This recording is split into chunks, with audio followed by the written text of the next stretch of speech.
میری عمر 60 سال کی لگ بھگ ہے۔ میرے والد صاحب تقریباً 90 برس سے بھی اوپر کے ہو کے اس دنیا سے رخصت ہوئے۔ میرے والد صاحب اپنے والدین یعنی میرے دادا دادی کے بارے میں ہمیں بتایا کرتے کہ وہ دونوں بہت نیک اور پرہیزگار تھے۔ خاص طور پر میری دادی بہت وظائف کیا کرتی اور گاؤں کی عورتیں ان سے دم کروانے اور اپنے مسائل کے بارے میں مشورہ لینے آتی تھیں۔ میرے دادا کی بھی لوگ بہت عزت کیا کرتے اور کوئی بھی مسئلہ درپیش ہوتا تو میرے دادا کی رائے کو اہمیت دی جاتی تھی۔ وہ بھی لوگوں کی بھرپور مدد کیا کرتے۔ میرے والد صاحب کی زبانی کچھ واقعات جو میرے دادا دادی کے بارے میں انہوں نے ہمیں بتائے پیش خدمت ہیں۔ میری والدہ کبھی کبھار 2-3 روٹیاں پکا کر چھت پر رکھوایا کرتیں۔ ان کے مطابق یہ جنات کے لیے ہیں اور وہ ان کو لے جاتے ہیں۔ میں ان باتوں پر بالکل یقین نہیں کرتا تھا، مگر میں نے اس پر اپنی والدہ کے ساتھ نہ کبھی بحث کی اور نہ ہی کبھی اختلاف کیا۔ جب بھی چھت پر روٹیاں رکھوانی ہوتیں تو مجھے کہا جاتا کہ میں اوپر جا کر رکھاؤں۔ بہنوں کو چھت پر نہیں بھیجا جاتا تھا۔ مجھے ہدایت تھی کہ میں روٹیاں رکھ کر فوراً واپس آ جاؤں اور پیچھے مڑ کر نہ دیکھوں۔ میں نے ہمیشہ اس بات پر عمل کیا۔ ایک دن میں پڑھائی کر رہا تھا کہ امی نے مجھے آواز دی اور کہا کہ چھت پر روٹیاں رکھاؤ۔ میں نے روٹیاں لی اور اوپر چلا گیا۔ روٹیاں رکھ کر حسب معمول میں واپس آ گیا۔ ابھی آدھی سیڑھیاں اترا ہی تھا کہ مجھے یاد آیا کہ میں اپنی کتاب چھت پر بھول آیا ہوں۔ دراصل میں پڑھتے پڑھتے اوپر گیا اور غیر ارادی طور پر کتاب ہاتھ میں لے کر اوپر چلا گیا۔ وہاں منڈیر پر کتاب رکھی اور بھول گیا۔ یہ سوچ کر میں دوبارہ اوپر گیا تاکہ کتاب لا سکوں۔ جب میں اوپر پہنچا تو میرے ہوش اڑ گئے۔ جو روٹیاں میں رکھ کر گیا تھا اس کے ارد گرد بہت سارے بچے بیٹھے ان کو کھا رہے تھے۔ تمام بچے بھورے رنگ کے تھے۔ ان کو شاید میری موجودگی کا احساس ہو گیا۔ سب نے ایک ساتھ مجھے مڑ کر دیکھا۔ ان سب کی آنکھیں بہت بڑی اور گول تھیں۔ میری خوف کے مارے سانسیں رکنے لگیں۔ میں نے چیخنا چاہا مگر میری آواز نہ نکل سکی۔ میں گرتا پڑتا نیچے کی طرف بھاگا اور صحن میں رکھی چارپائی پر گر کے بے ہوش ہو گیا۔ جب مجھے ہوش آیا تو دیکھا کہ میرے ارد گرد سارے گھر والے جمع تھے۔ میری امی کی آواز آئی۔ وہ میرے ہوش میں آنے پر شکر ادا کر رہی تھی۔ مجھے بہت بخار ہو گیا اور میں 2-3 دن بے سود رہا۔ حکیم صاحب سے دوائی لا کر مجھے دی گئی۔ کچھ دنوں بعد میں ٹھیک ہو گیا مگر کمزوری کافی ہو گئی تھی۔ ایک دن امی نے کہا کہ آج میں نے روٹیاں پکائی ہیں، تم چھت پر رکھاؤ۔ میرا خوف کے مارے اوپر کا سانس اوپر اور نیچے کا نیچے رہ گیا۔ میں نے امی کو کہا کہ میں نہیں جاؤں گا، آپ کسی اور کو بھیج دیں۔ انہوں نے سمجھا کہ میری طبیعت خراب ہے اس لیے میں نے انکار کیا ہے۔ پھر وہ خود اوپر جا کر روٹیاں رکھ آئی۔ ایک صبح میرے والد صاحب نے کہا کہ تمہاری پھپھو سے ملنے جانا ہے، تم بھی ساتھ چلو، تمہاری طبیعت بہل جائے گی۔ میں نے کہا ٹھیک ہے۔ ناشتے کے بعد میں اور والد صاحب پھپھو کی طرف روانہ ہوئے۔ وہ قریب کے گاؤں میں رہتی تھیں۔ ہمیں دیکھ کر بہت خوش ہوئی اور انہوں نے کہا کہ آج تم لوگ ادھر ہی رہو گے۔ ان کے بے حد اصرار پر میرے ابو نے کہا کہ میں رک جاتا ہوں اور مجھے کہا کہ تم واپس چلے جاؤ، ماں اور بہنیں اکیلی ہوں گی۔ دوپہر کے کھانے کے بعد میں نے پھپھو کو خدا حافظ کہا اور واپسی کے لیے روانہ ہو گیا۔ جب میں گاؤں پہنچا تو شام ہو رہی تھی۔ گاؤں کے شروع میں مجھے کچھ دوست مل گئے۔ انہوں نے کہا کہ ہمارے ساتھ چلو گپ شپ لگاتے ہیں۔ میں بھی کافی دن بعد ان سے ملا تھا تو سوچا تھوڑی دیر بیٹھوں گا اور پھر گھر چلا جاؤں گا۔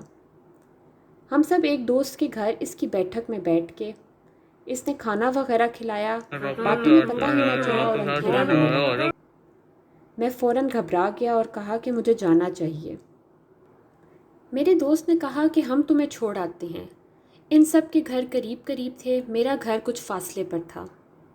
میرا دوست کہنے لگا کہ اس وقت کوئی چڑھیل بھوت وغیرہ تمہیں نہ پکڑ لیں۔ سب ہنسنے لگے۔ میں نے کہا کہ میں ان باتوں پر یقین نہیں کرتا اور نہ ڈرتا ہوں۔ یہ کہہ کر سب سے اجازت لی اور گھر کی طرف چل پڑا۔ راستے میں کافی اندھیرا تھا۔ مجھے ایسے محسوس ہو رہا تھا کہ کوئی میرے پیچھے چل رہا ہے۔ میں نے اپنی رفتار تیز کر دی۔ جو کوئی مجھے پیچھے آتا ہوا محسوس ہو رہا تھا اس نے بھی تیز چلنا شروع کر دیا۔ میں رک گیا اور خوفزدہ ہو کر بولا، تم کون ہو اور میرے پیچھے کیوں آ رہے ہو؟ اگر ہمت ہے تو سامنے آؤ۔ میرا یہ کہنا تھا کہ مجھے اپنے کندھوں پر وزن محسوس ہوا اور ایسا لگا کہ میرے کندھوں پر کسی نے برف رکھ دی ہے۔ میں نے زور زور سے چلانا شروع کیا، گھر کی طرف بھاگا۔ گھر کے دروازے پر پہنچتے ہی میں نے دروازے کو اتنی زور سے پیٹا کہ لگا کہ میں اسے توڑنے لگا ہوں۔ اندر سے میری بہن کی آواز آئی کہ کون ہے؟ میں نے چیخ کر کہا کہ دروازہ کھولو۔ اس نے فوراً دروازہ کھولا اور بولی کہ اتنی زور سے کیوں بول رہے ہو؟ میں اسے دھکا دیتے ہوئے اندر کی طرف بھاگا۔ اپنے کمرے میں جا کر میں نے دروازہ بند کر لیا اور میرا خوف کے مارے برا حال تھا۔ یہ کچھ ہی دنوں میں دوسرا واقعہ تھا جو میرے ساتھ پیش آیا۔ سارے گھر والے سو رہے تھے۔ میرے زور سے دروازہ پیٹنے پر امی اٹھ گئی تھیں۔ اتنی دیر میں میری حالت کچھ سنبھل چکی تھی۔ امی نے کھانے کا پوچھا تو میں نے کہا کہ میں کھا کر آیا ہوں اور ابو صبح آ جائیں گے۔ پھر سب سونے کے لیے چلے گئے۔ میں ساری رات ڈر کے مارے کبھی سوتا اور کبھی جاگتا رہا۔ کچھ دن گزر گئے، میں چھت پر نہیں جاتا تھا۔ مجھے پتہ ہوتا تھا کہ آج امی نے روٹیاں پکانی ہیں۔ میں اس وقت گھر سے نکل جاتا اور تب ہی واپس آتا جب مجھے یقین ہوتا کہ امی روٹیاں رکھ آئی ہوں گی۔ ایک رات تو ایسا واقعہ ہوا کہ مجھے لگا کہ اب حد ہو گئی ہے۔ ہوا کچھ یوں کہ تقریباً آدھی رات کو مجھے واش روم جانا پڑ گیا۔ گاؤں کے گھروں میں واش روم ایک طرف کو ہٹ کر صحن کے کونے میں بنایا جاتا تھا۔ میں اٹھا اور اس طرف جانے لگا کہ مجھے محسوس ہوا سیڑھیوں پر کوئی بیٹھا ہوا ہے۔ میں رک گیا اور غور سے سیڑھیوں کی طرف دیکھا۔ صحن میں چاند کی ہلکی ہلکی روشنی تھی۔ ذرا قریب گیا تو میں نے دیکھا کہ کالے کپڑوں میں کوئی عورت سر جھکا کر بیٹھی تھی۔ میں نے سمجھا شاید امی ہے۔ میں نے کہا کہ کون ہے؟ اس نے سر کو جھکائے رکھا اور بولی، میں اس گھر کے اندر آنا چاہتی ہوں مگر اجازت نہیں مل رہی کیونکہ یہاں بہت عبادت کی جاتی ہے۔ مجھے ایسا محسوس ہوا میرا جسم ٹھنڈا ہو رہا ہے۔ میرے قدم ایسے تھے جیسے ان کے ساتھ کسی نے بھاری پتھر باندھ دیے ہوں۔ اسی وقت اذان کی آواز آئی۔ اب سیڑھیوں پر کوئی نہیں تھا۔ میری حالت بھی نارمل ہونے لگی۔ میں اپنے کمرے کی طرف بھاگا۔ صبح ہوتے ہی میں نے امی کو ساری باتیں بتا دیں۔ میری امی تھوڑی دیر چپ رہیں اور پھر کہا کہ تمہیں مجھے یہ سب پہلے ہی بتا دینا چاہیے تھا۔ پھر انہوں نے کہا کہ کچھ مہینوں پہلے کی بات ہے کہ ایک عورت اپنی بہو کو لے کر میرے پاس آئی اور کہنے لگی کہ اس پر کسی چڑھیل کا سایہ ہو گیا ہے، آپ اس کو دم کر دیں۔ وہ لڑکی دیکھنے میں بالکل ٹھیک لگ رہی تھی۔ جب میں نے اسے دم کرنا چاہا تو اس کی بھاری آواز میں شور کرنا شروع کر دیا کہ اگر مجھے دم کیا تو میں تمہارے گھر سے نہیں جاؤں گی۔ میں نے اس کی بات کو توجہ نہ دی، اس کو دم کر دیا اور وہ چلی گئی۔ اس کے بعد میرے ساتھ کچھ عجیب و غریب واقعات ہونا شروع ہو گئے، مگر کیونکہ وہ نقصان دہ نہیں تھے اس لیے میں نے تم لوگوں کو نہیں بتایا۔ دراصل وہ ہمیں خوفزدہ کرنا چاہتی تھی، مگر کیونکہ میں وظائف کرتی ہوں اس لیے وہ ہمیں کوئی نقصان نہیں پہنچا سکی۔ اس کے بعد امی میرے اوپر باقاعدگی سے دم کیا کرتی تھی۔